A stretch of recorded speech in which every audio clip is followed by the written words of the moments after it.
Et le Maroc, que je crois que vous connaissez très bien.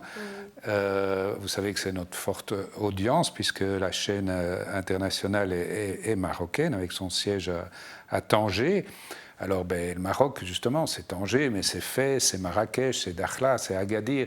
Donc, c'est un des pays les plus beaux au monde, très, très touristique. Et il risque de perdre de l'ordre de 10 milliards d'euros à peu près avec ces frontières fermées pour l'essentiel, en tout cas avec un tourisme en veilleuse.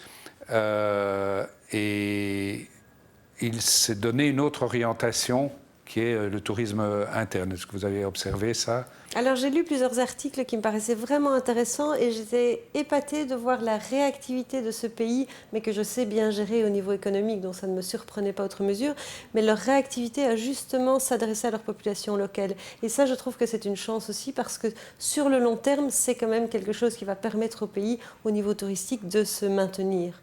Le tout est de savoir est-ce que les populations locales sont prêtes à voyager en interne.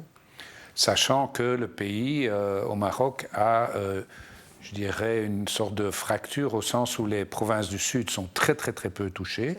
Par exemple, le Souss Massa, la région d'Agadir, est la région la moins touchée si l'on prend le nombre de cas de contamination. Il y en a 91, je crois, 91 contaminations pour une grande population. Donc, si on croise les contaminations par rapport au nombre d'habitants, c'est la région la moins touchée. Et du côté de Gouilmine et de Dakhla, etc., c'est très peu touché.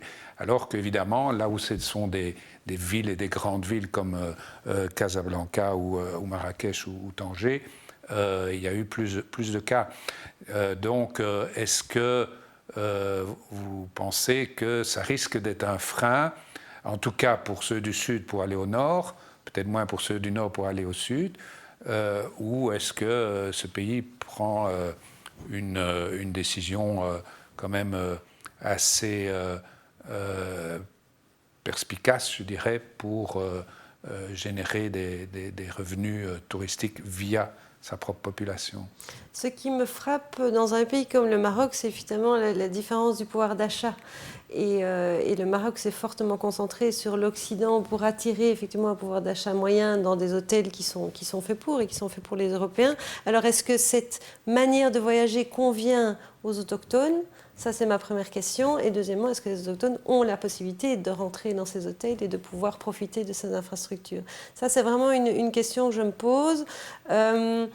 Par contre, je pense que oui, les Marocains ont un pays qui est tellement riche et tellement diversifié qu'il y a de grosses possibilités pour qu'ils trouvent leur bonheur.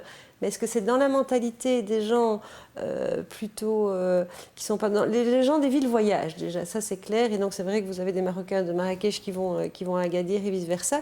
Maintenant, je pense que le pays a envie aussi d'investir dans le voyage des gens qui vivent dans des régions plus reculées. Est-ce que ces gens vont avoir le pouvoir d'achat de le faire, vont avoir l'envie de le faire? Je pense qu'en Europe, on a remarqué dans les 30 dernières années qu'il y a eu cette évolution. Donc je pense, oui, que ça peut être très positif. Alors, on parle de l'Afrique, mais 2 mots sur les États-Unis et l'Asie. En fait, les Américains et les Asiatiques constituent des réservoirs de voyageurs énormes. Et pour ce qui est de l'Asie, avec une croissance incroyable, est-ce que cette absence de voyageurs de ces pays est douloureux, même pour un pays comme la Belgique et pour l'Europe en général?